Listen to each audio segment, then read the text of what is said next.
government.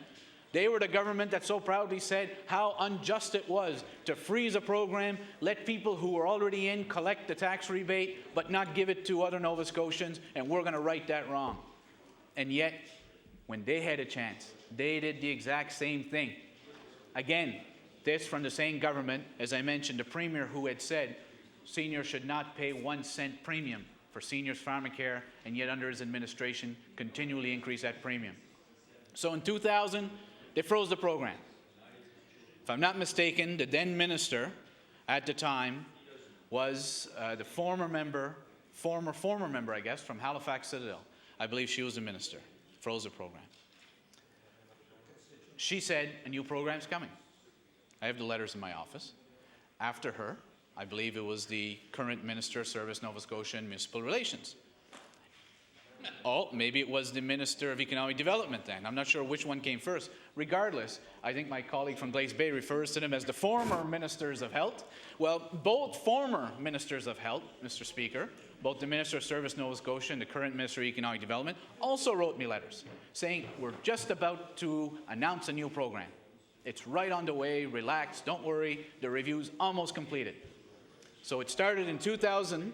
I received letters in 2001, 2, 3, 4, 5, 6, 7. And yet, lo and behold, Mr. Speaker, no program, no replacement until last year's budget, where at least the government said we are going to undertake a pilot project to see if we cannot bring back what I will always call the in-home support program. I believe they have a different name for it, but in essence it's the same thing. And Mr. Speaker, I am pleased, I will say, that the Leader of the Official Opposition has started to promote a similar type program. In essence, what he is promoting is the old Liberal in-home support program, just by a different name, but it will, in effect, be the same program. So, but that's fine, and I'm pleased that he is now advocating that. And personally, I wish he would have been advocating that back in 2000 when the government first froze it, and ever since, because together maybe we could have encouraged the government to move a little faster. But I digress, but I am pleased that his party is now at least starting to talk about providing some financial compensation to caregivers here in Nova Scotia. Mr. Speaker, I will wait till tomorrow before making any comments on that pilot program. The minister knows my concerns. Her deputy certainly knows my concerns, and I believe the Premier is aware of those as well. It was good intentions in the pilot, but there are significant problems and significant shortfalls, which tomorrow I will be watching to see if those will be corrected. If they will, I will certainly stand in my place, because if we can help Nova Scotia families, whether they're from Richmond or whether from anywhere else, and provide them with help to keep loved ones at home, it is not an expenditure of the government. I consider it to be an investment by the government, because at the end of the day, you're spending money to save a lot more money. And that's what this program was meant to do, and that's the success that it had. And we may not have as many people waiting for placement in long-term care facilities if we were providing better assistance to caregivers here in Nova Scotia under such programs as the in-home support program. So, within hours, I will have the answer to my question, Mr. Speaker, and I will be able to call, because, Mr. Speaker, I already have about a dozen constituents who have been calling me, because I told them, if they called me, I said, look, the minute you hear the budget is coming, give me a call, because then I'll be able to tell you whether your family might qualify. Because right now they don't. Many families don't, and again, I won't get into that because I still hold out hope that is going to be corrected. And unfortunately, by the time, as I'm speaking, the budget is probably written and the speeches are probably done, and it's impossible for me to, at this point, encourage the government to do something if they haven't already decided to do it. But tomorrow, if that is corrected, it will be a success for all Nova Scotians, and we must do whatever we can, Mr. Speaker, because as I've said before, this program not only was to help caregivers keep loved ones at home, but in many ways, many of the caregivers we have here in Nova Scotia are women. And while they are out of the workforce, many of them were out of the workforce having children, and the federal government has recognized that with the child dropout provision, but many of them now are again out of the workforce because they are caring for a loved one. They're not paying into a private pension plan. They're not paying into the Canada Pension Plan. And this will have negative repercussions on them in the future when they do start drawing their pension. The least we can do as a province is provide them with $400 or $500 or more a month in compensation for what they are doing, not only for their loved one, but what they are doing for our province, is the least we can do. So there are so many different elements to this program, and Mr. Speaker, I've seen the families that have benefited from this program when I was first elected. And it's been such a disappointment for me over the years to have to keep telling them the program's frozen, but the current Minister of Health tells me that it's coming anytime. And as I mentioned, I went to 3 Ministers of Health, and it's only the current one that has made it a reality, but it wasn't really him made it a reality because it's in community services. So maybe I was writing to the wrong minister the whole time, but Mr. Speaker, it's in a sense I have to laugh because it was so frustrating. And when families would call me and say, why can't I get it if my neighbor's getting it? And having to explain to them, well, your neighbor applied before 2000, was approved before 2000. It wasn't easy to explain, and I'll tell you, Mr. Speaker, it was extremely disappointing. And hopefully, tomorrow it'll be better news, but this is an issue which we need a Department of Seniors to keep pushing for these types of programs. Mr. Speaker, home care services, again, is an issue which impacts seniors in Nova Scotia. Many Nova Scotia families are asking for more hours, and yet, in many ways, there is a maximum that they're being allotted, and I know that the workers and administration is doing what it can to give families as much help as possible. But at the end of the day, they cannot be there 24 hours a day. Someone has to be. And as I mentioned before, when you tell a family that a loved one may have to wait 12 months for placement, somebody needs to be there. So we certainly need to see better home care services in Nova Scotia in the sense of more home care services. We have great workers throughout Nova Scotia, and I know that within the last year we had an event in Richmond County where people came together and families came together to honor our home care workers in Richmond County, to say thank you for the work that they do, for their dedication, for the friendship they've shown, for the love and care they've provided to our loved ones in Richmond County.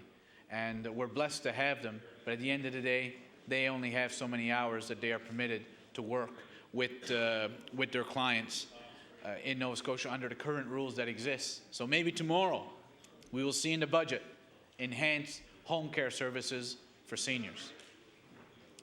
Mr. Speaker, again, we must find means of being able to keep seniors in our communities. As I mentioned before, because of all the costs of the programs or the lack of services from these programs, you are seeing for sale signs going up throughout rural Nova Scotia and other parts of Nova Scotia from seniors who simply cannot afford to run their own homes. Not, Mr. Speaker, because they are incapable or unwilling, but they simply cannot make ends meet.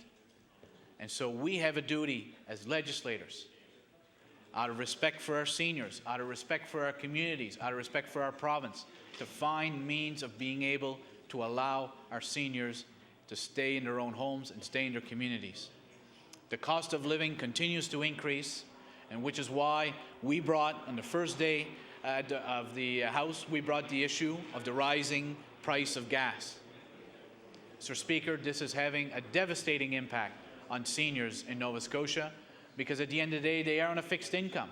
Almost every cent is accounted for. And yet when you see the increases that we've seen in the price of gas, it is simply not sustainable. Yet they can't simply stop driving their car. They can't do as the Premier said and wait for the bus. There's no bus. There's no taxi in many communities. They have no choice but to drive their car. And Mr. Speaker, we are also the party that raised the issue of the cost of home heating oil. Mr. Speaker, I had the opportunity myself to fill my oil tank at home in Richmond County. Over $700 to fill that tank. Mr. Speaker, I remember when the government was encouraged to bring in the Keep the Heat program. At the time, that program was brought in because the price of oil was such that seniors and many Nova Scotians on fixed income simply could not afford the cost of oil. At the time, Mr. Speaker, the cost of filling your oil tank had gone above $500. And that's where the government saw it was needed to act. Yet now that it is at $700, this government does not offer that kind of program. Instead, the government followed the lead of the NDP and adopted the tax rebate. Now, Mr. Speaker, Nova Scotians have done the numbers. The Nova Scotians on fixed incomes and seniors have done the numbers. And they see that they got a rotten deal out of this. They see they got a rotten deal out of this and that they are not getting the same amount of assistance that they did under the Keep the Heat program. Yet the government hasn't done anything. Now again, Mr. Speaker, with my criticism, I hold out hope because tomorrow is the budget, and maybe in the budget there will be something to help seniors, low-income Nova Scotians, and people on fixed incomes and families with the cost of home heating oil, and let's never forget the cost of electricity. Nova Scotia Power, that's an issue I'll save for another day because I'm good for a few hours on Nova Scotia Power, but that is part of the equation facing seniors in this province. So for an acting minister to simply stand in his place and say, here's what we're creating, here are the few of the programs, without even touching on the real issues facing Nova Scotians, it's just not good enough. Nova Scotians deserve better, they demand better, and when our party called for the creation of a Department of Seniors, it was these issues that we expected, that a minister for seniors would be able to stand in his or her place and be able to address. And yet, we have not seen that up to now. It is a first step, but we are certainly hoping, for example, Mr. Speaker, again, in tomorrow's budget, there may be more funding for a Department of Seniors, that there may be funding to hire more staff or to move staff around and to start having some of these programs administered by a minister whose sole focus is on the issues facing seniors in this province. And maybe we will see that tomorrow. That remains to be seen, but I certainly hold out hope that that can take place. Mr. Speaker, Nova Scotia, the statistics tell us our population is getting older. It is not getting younger. For the last number of years, our death rate has exceeded our birth rate. So the numbers are not good. The acting Minister of Seniors is also the Minister of Immigration. He realizes, I'm sure, that we are just not keeping up. So we have to do something as a province to realize that the age is going to continue to increase. We are also seeing as well, Mr. Speaker, that many Nova Scotians are leaving the workforce well before the age of 65. We know about some of the shortages that we're already being told in the workplace for skilled workers here in Nova Scotia, and yet many companies are still wondering why is the government not acting upon this, and they fear they're going to have to bring in workers from outside Nova Scotia with certain skills because we haven't been training them here in Nova Scotia. Whole host of issues, Mr. Speaker, that affects this province because of the fact our population is getting older and all of the issues that come with that. Mr. Speaker, as has been mentioned by the acting minister himself, one day he will be a senior. One day, hopefully, all of us will be seniors. Some will be getting there a little quicker than others will. But just the same, Mr. Speaker, while we are here in this House, we have an opportunity to be able to make real investments and real policy decisions in the best interests of seniors in Nova Scotia. Bill number 123 is a first step, but there is so much more that needs to be done. And it is my hope that the government will have taken consideration of the comments I have raised, the issues I have raised, and that they will be taking action, whether it's in the budget delivered tomorrow or it is as we move forward as an assembly, so that together, Mr. Speaker, if we're truly going to build a stronger Nova Scotia, we can't say we're doing that if we forget about the issues facing seniors from one end of this province to the next. Thank you, Mr. Speaker.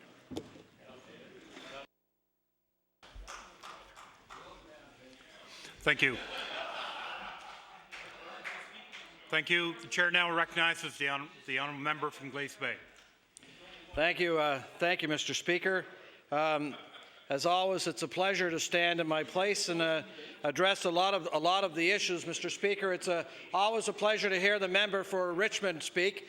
Of course, in his usual elegant style, He speaks a lot of truth, Mr. Speaker. He speaks because he cares about the people in his own riding, and he rose tonight to speak because he cares about the people of Nova Scotia. And Mr. Speaker, you know, this bill, Bill number 123, as you've heard various speakers say here tonight, it deals with seniors. We understand that. We know that. The whole issue that we should be talking about is seniors. The confusing part of this, Mr. Speaker, the confusing part of this is as the member for Digby raised earlier, is that what should happen in this case is that the department should be serving as a single entry point, right, where the government of Nova Scotia on the issues of aging. So you should be able to provide information on programs and services for seniors. You should be able to listen and respond to the concerns of seniors and others. But in this case, basically, Mr. Speaker, basically what you're getting for our money is a 1-800 number that takes you to some staff who will listen to your concerns and pass you on to some other department, Mr. Speaker. That's all it does. That's not a real seniors department. It's not a real department that should include programs, as the previous speakers have said, such as seniors pharmacare, seniors housing programs, and long-term care programs, Mr. Speaker. Mr. Speaker, just that one example on the seniors pharmacare changes that were announced earlier this year. Now, Mr. Speaker, I don't know about anybody else in this House. I had more calls to my office on that one issue than I've had in many years concerning one issue in Nova Scotia. The calls were there because there was so much confusion associated with the changes. No one understood what was going on. Mr. Speaker, there was more confusion when the government introduced the changes to pharmacare. The last time I can recall that much confusion was probably the last Tory leadership convention, Mr. Speaker. So, you know, it's what happens in this case. And we saw the end result of that, Mr. Speaker. So, Mr. Speaker, what's happening in this regard is that the minister has stood in his place today introducing this bill and has led us to think that everything is rosy. As he said, it's no laughing matter. He wanted to point out to the opposition. It's no laughing matter. Well, he's absolutely right, Mr. Speaker. It's what's happening to seniors in this province is no laughing matter. You know, when you have seniors who are forced to choose between medication and food, that's no laughing matter, Mr. Speaker. When you have seniors who are forced to choose between food and heat, that's no laughing matter, Mr. Speaker. When you have seniors who can now no longer drive their car down the street because they can't afford to buy gas in this province, that's no laughing matter, Mr. Speaker, for seniors, not at all.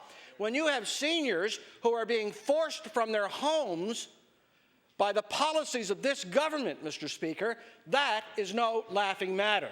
That, Mr. Speaker, and that's exactly what seniors are facing in this province now.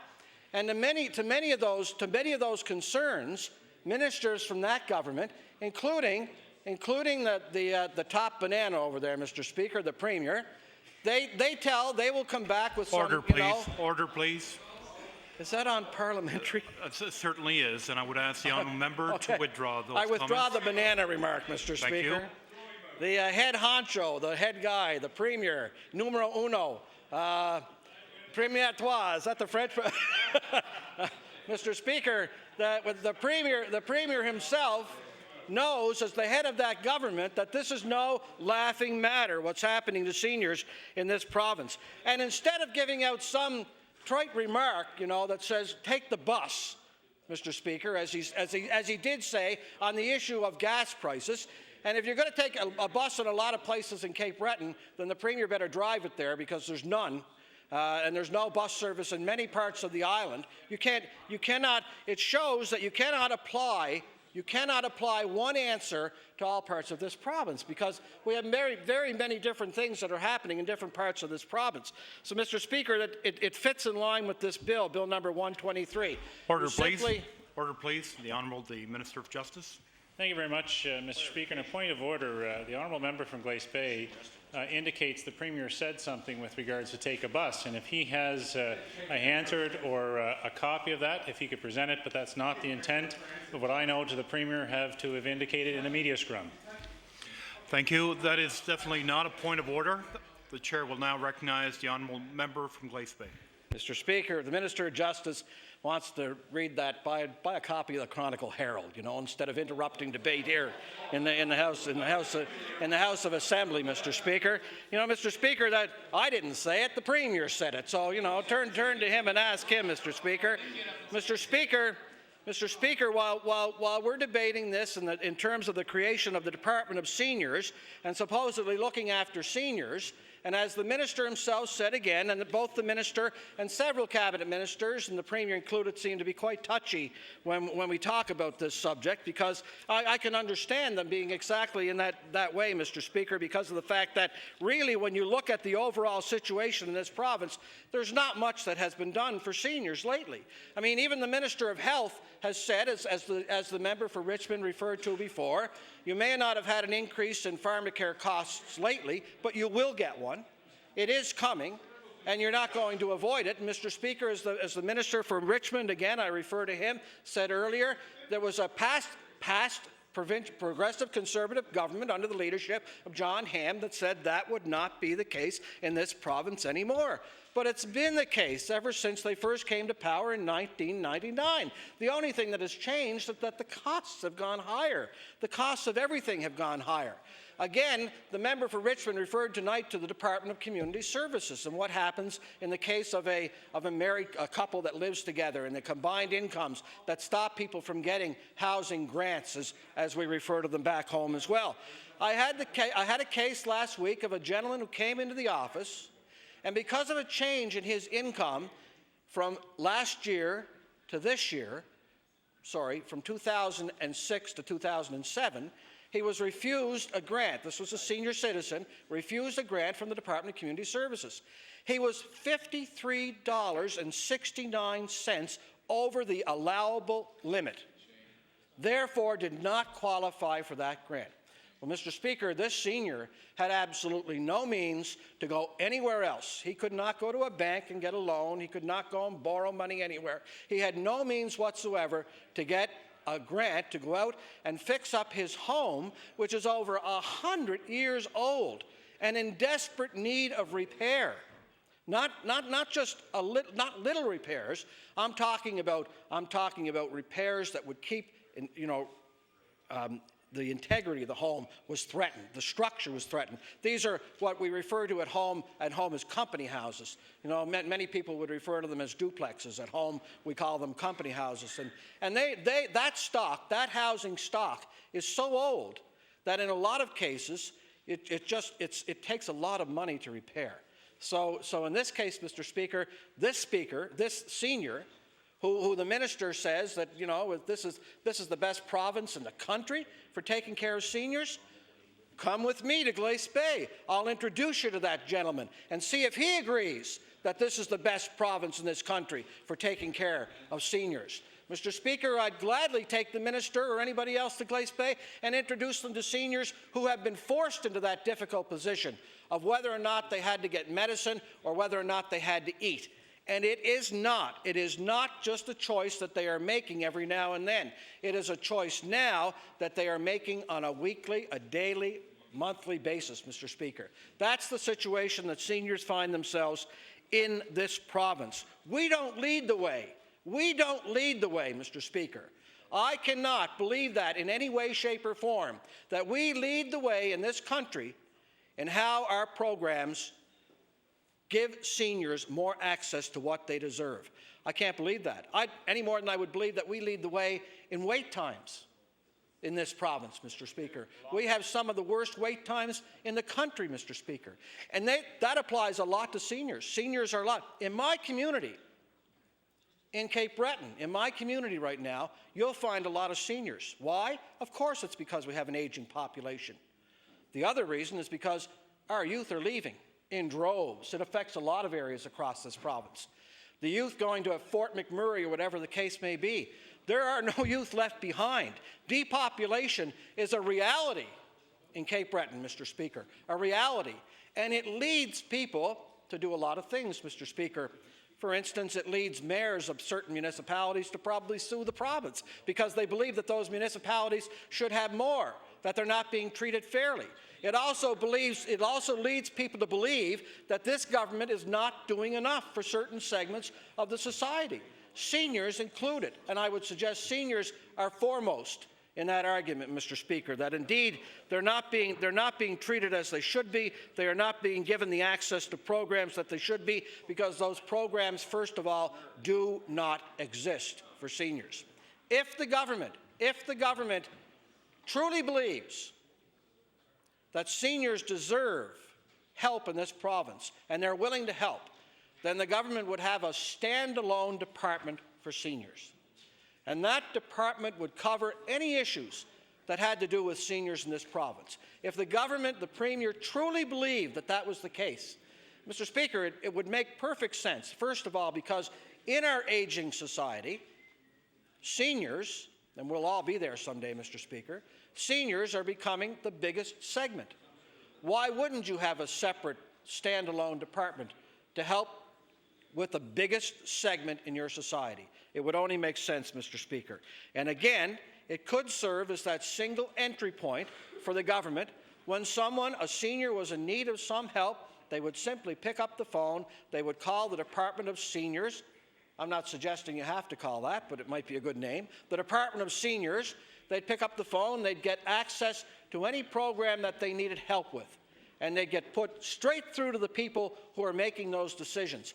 They would have access because that's what they deserve in this province, access. That's why they pay their tax dollars, to have access. That department, of course, would be transparent and open and, yada, yada, yada, the same government catchphrases that are always used, Mr. Speaker, to describe a true department with the authority to develop programs, to create new programs, not just coordinate and plan and develop them in other departments. And again, it would give you that one-stop shopping for seniors, Mr. Speaker.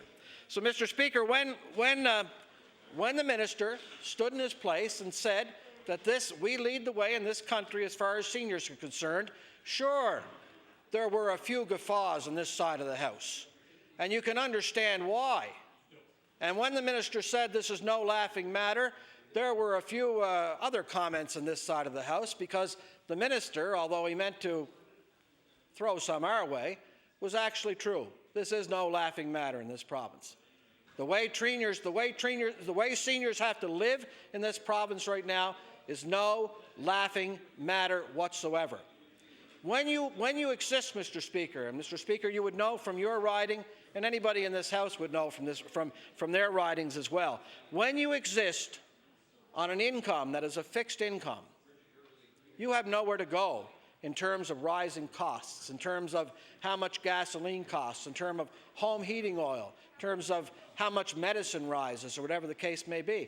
It's not, Mr. Speaker, that seniors, and it's not that myself as a member of this Legislative Assembly, the member from Richmond, or other members of my caucus are not appreciative of the fact that we offer these programs in the first place. That's not it. We know that these programs should be offered. Mr. Speaker, we're saying that these programs should be improved. And we're saying to do that and improve them to the utmost, that you should create one Department of Seniors where everybody can, that single entry point again, where everyone can go. Now, Mr. Speaker, I didn't want to go on for as long as I did, but again, the efforts, the comments that have been made, and to just take those few examples, Mr. Speaker, of people I know, seniors especially, that I know just from my own riding, that will not have the chance. They will not have the chance to fix up their home. They will not have the chance to improve their home. In a lot of cases, the Minister for Community Services will know this, in a lot of cases they're going to come knocking on her door, and they're going to be looking for public housing. Public housing in Cape Breton may or may not be available, Mr. Speaker. It all depends. But I'm sure the minister knows that there are a number of people, and the numbers are growing, especially when it comes to winter time, because that's the heating season, and she knows that the numbers go up at that point in time, because people are simply driven from their homes, which they can no longer heat. It's not their choice. They would prefer to be there. It's much the same in health care, Mr. Speaker. Most people, if you ask them if they're capable or have people to take care of them, would prefer to be treated at home for health care and in-home care, instead of being in a hospital, instead of tying up acute care beds and costing this government a lot of money. They'd prefer to be treated at home if they could. Seniors would prefer to stay in their own homes if they had the programs that would help them do that, Mr. Speaker. So having said that, we look forward to this moving on, of course, but only for the purpose of further debate, not because it's a great piece of legislation, Mr. Speaker, but because we look forward to further debate, which is the whole process here, Mr. Speaker, as even the ministers would understand. That's what we're here for, to hear more debate on this subject, and I'm sure you will, because I know that there are seniors in this province and seniors organizations who are not going to agree with this piece of legislation. Having said that, Mr. Speaker, I will take my seat. Thank you very much. Thank you. The chair now recognizes the Honourable Minister of Service, Nova Scotia and Municipal Relations.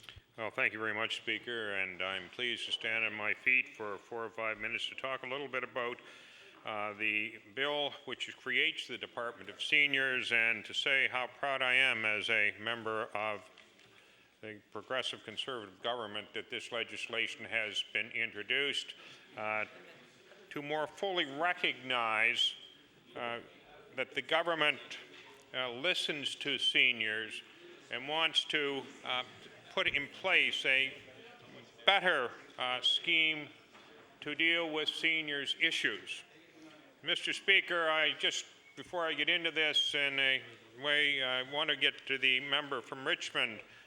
If he wishes to know the areas in which Nova Scotia leads the countries in seniors, I would encourage him sometime to attend a meeting of ministers responsible for seniors on a Canadian way. And you will find, Mr. Speaker, that there is not a jurisdiction in this country that does not look to Nova Scotia for some form of leadership.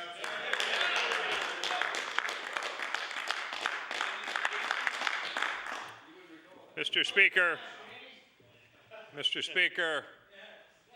there are about 138,000 seniors in Nova Scotia, about 15% of the population. Mr. Speaker, I know probably a few more seniors than some of the people in this House.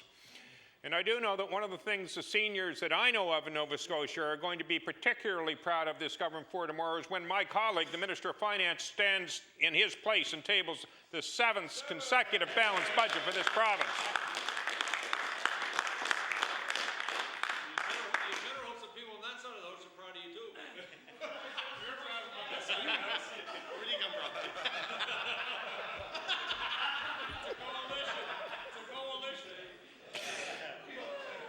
Mr. Speaker, I'm delighted to welcome the member of the Liberal Party to this side of the House, and I'd be quite happy, Mr. Speaker, if it so wished, I'd give him my seat. Mr. Speaker, quite seriously, though, if there is a group in this province that has grown up in the era of fiscal responsibility and are very much concerned, but then the colleagues on the other side of the House will recognize this too. It is the seniors, the seniors population, and thus it's been all their lives, for the most part, they have, they preached fiscal responsibility, and the fact that government has got its financial house in order and continues to do so is a very positive thing for that group of people. Because what it means, Mr. Speaker, is that the programs in the Department of Seniors are going to have adequate funding. They're not going to have as much money as we would all like to see there. But there are going to be situations and things addressed in this budget that will be good for seniors as well as all other Nova Scotians.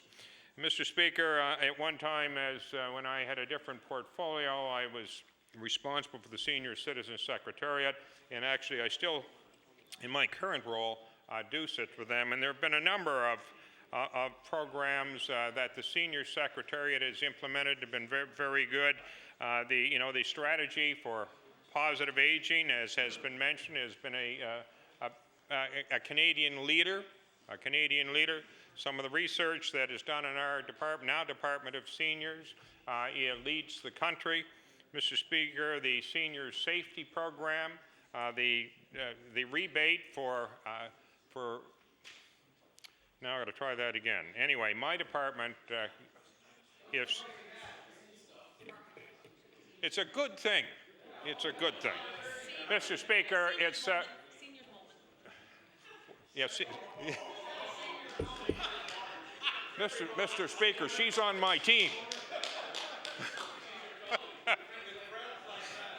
Mr. Speaker, though, quite seriously, in the issue of driving licenses, and there is a program that's through the Transportation Infrastructure Renewal in my department, where senior citizens who wish to update their their driving skills, there is a program, and it's $40, and that basically is rebated if you complete the program, and that's a good thing in interest of highway safety.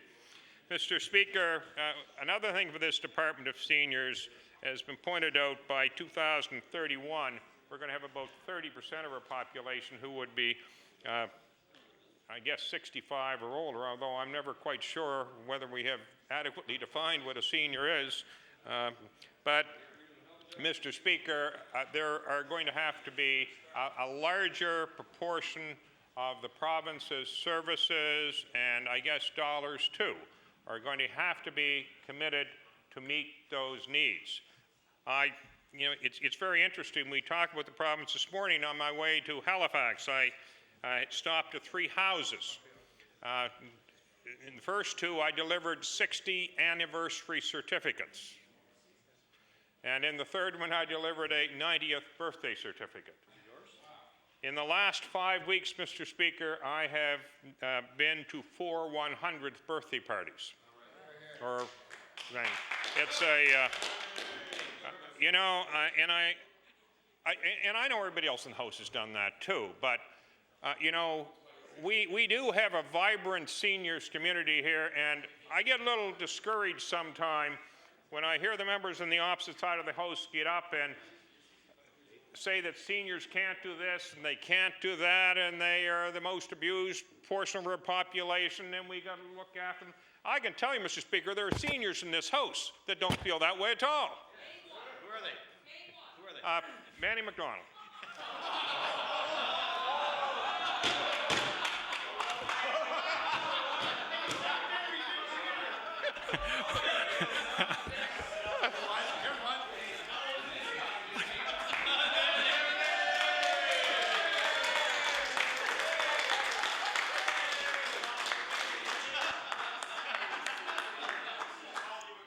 I was just talking about the honourable member for Cape Breton South in a very positive way. I was your colleagues were talking. You weren't here for all the debate, but they weren't speaking all that well of the capabilities. Order, please. Order, please. Maybe we can get back to the principle of the bill, please. Speaker, let me get back on this bill. But this legislation is a good thing for Nova Scotians. It's a good thing for the seniors population in this province, and what it will do is we all know what the stats are, and it will enable us to serve and to make better plans to serve the seniors population, which is ever increasing in Nova Scotia. Thank you, Speaker.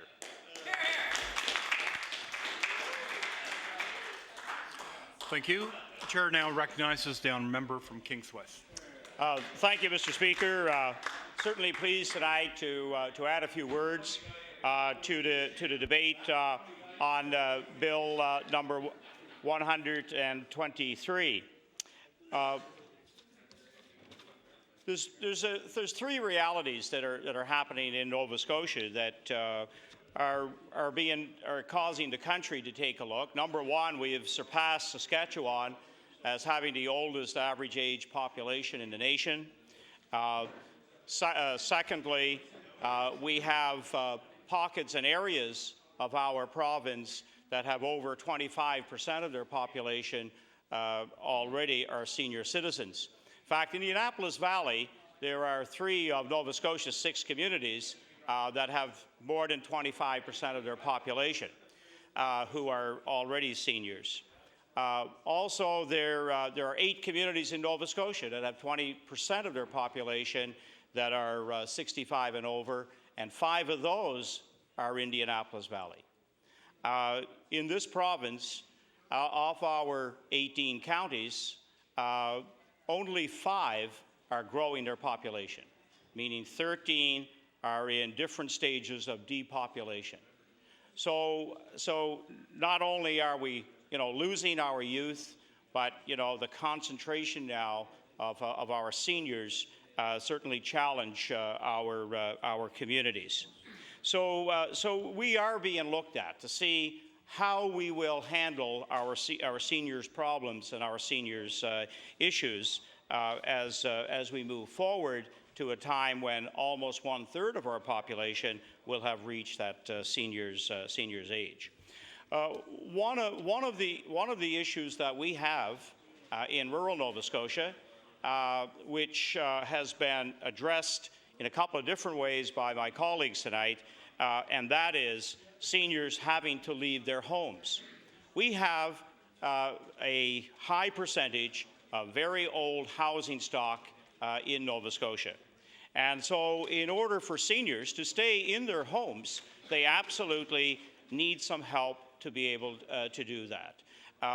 When you're on a fixed income, we all know that if it's a roof that you need, anywhere from $6,000 to $10,000 to replace a roof on a home today. We talked about the single senior as being able to be looked after, but it has been a discouraging time, I know, in my office to tell a seniors couple who are receiving the OAS and the supplement, and they don't qualify for a seniors grant. So that for me spells the beginning to the end of their time in their home. There's no question that without repairs to their homes, they will not be able to stay. This is an area that we have to take a look at, and in some pockets of Nova Scotia now, we have seniors who are trying, however, to hang on in their homes, and especially through the winter months. This year, it became very real, very vivid for me as a rural MLA to go visit a senior who were looking for help with their heating bill or power bill, and to find them living in 2 rooms of an 8, 10, or 12-room house. They had cordoned off 2 rooms that they were trying to heat. They could no longer heat the entire large old farmhouse, and in my riding, there are many old, excessively really large homes. So these are some of the real challenges, and in losing that one small program of Keep the Heat, we know government did step in late in the heating season. We also know that the Good Neighbor Energy Fund was down in the corporate amount that they had to deal with, and on many occasions could only give a percentage and a part of what they normally helped seniors and low-income Nova Scotians with. So there's very, very real challenges that around the home. The other issue that I had just in the last couple of weeks as seniors get their assessments. So here now they're being notified that there's another tax bill for their home just around the corner, and coming to my office to see, in fact, if they could get some help on last year's tax bill, on the remaining amount that they had to pay on last year's taxes. So the home is, a very real source of many of the challenges that our seniors face. And, I think as a province, this creation of a department just for seniors, in fact, can be a very positive move. And many are placing some hope that there will be real, directed, targeted money going towards some of the needs that I've already talked about in relation to keeping their homes. Because, you know, our province will be judged as the province now that stands out with the oldest average age population, the kind of programs that we put in place. And I would certainly challenge the minister that we are not a leader in this area, but we have, I think, the potential to address seniors' needs and to become a leader, at least in some of the areas of dealing with the needs of our seniors population. Because there's no question our province will be judged on how well we look after our seniors in their advanced years. And one of the big areas that we know that, especially again, having this concentration of seniors, Indianapolis Valley, the in-home supports that are needed, long-term care beds. There's a huge wait list on any given day over the past 6 months. As the members opposite know, 1/3 of the beds at Valley Regional occupied by seniors, and no place for them to move to, as we've had no change in the number of beds now for quite some years. So we're already in an enormous deficit position when it comes to getting our seniors the kind of care that they require. And there's no question, when I look at one of the primary facilities for looking after our seniors, the Grandview Manor, which offers independent living, assisted living, and probably 150 to 175 nursing care beds. It is an outstanding facility. But that facility as well is closing in on being 40 years of age. And just some of the basic code requirements now in a seniors complex have changed dramatically over the last number of years. And again, that's one of the requirements that this Kings County facility is going to be looking to the provincial government for leadership on renewing this outstanding facility. There's no question that if you were to go and speak to any senior in that complex, you realize that they do get wonderful treatment. One of the, I'm hoping that this new Department for Seniors will take some small practical kinds of steps that can not only help the health of seniors, but also be a cost reduction to the province. One of the ones that we saw at North Hills was when they introduced a nurse practitioner to give more daily nursing and medical attention to the residents there.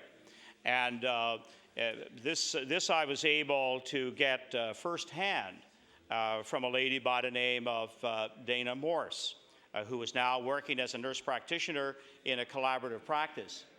In her first 3 months of starting to assess patients, and in particular looking at the negative interaction of medications that seniors were taking. And as she did the very intensive medical history of these seniors, she was able, in the first 3 months of her job, to eliminate enough medications that seniors were taking that, in fact, would cover her salary for an entire year. So in just 3 months of assessing some of the patients at North Hills for medications that they really didn't need to be on, some of them, in fact, creating interactions, and it was, again, a health benefit to the senior, and it was a cost saving to the province. And also, we do have a few geriatric physicians in the province. And again, they are of benefit to our healthcare system when we can get our seniors into their office for assessments, because they are specializing in the needs of seniors, and again, they're able to especially help them in the medication area, and also assess their diet, and to also fine-tune some of the nutritional needs that they have, and also some of the long-term medical problems that they have that can be addressed again by a specialist who is looking after geriatric needs. So those are just a few things that I think are very, very practical that we can be doing in this province to make the lives of seniors just a little better. Most are, as the Minister, Service Nova Scotia, Municipal Relations said, many are very independent. Many are living in their homes very, very well. But we all know it's the financial constraints, however, that many seniors without any kind of pension do struggle on an annual basis. I would also like to add, to this debate, the hope that families who want to keep their parents in their homes are going to get some help, some relief in this coming budget. If there's one thing that we all know about seniors, is that they want, first and foremost, to stay in their own homes. That's where they're very, very comfortable. That's where they have a network of some long-time, lifetime friends around them. And so if we can help a family keep seniors in their home, I believe that is indeed of great benefit to the senior, to the family, and I think will help in the long term financially for the province. So I'm hoping that some of the things that we've done in this House will be built on over the next number of months and years, and that perhaps down the road our province can be looked at as being a leader in looking after our seniors population. And with those few words added to debate, Mr. Speaker, I will take my place. Thank you. I will now recognize the Acting Minister for the Department of Seniors to close debate on Bill number 123. Thank you, Mr. Speaker, and I thank all the honourable members for a very spirited debate.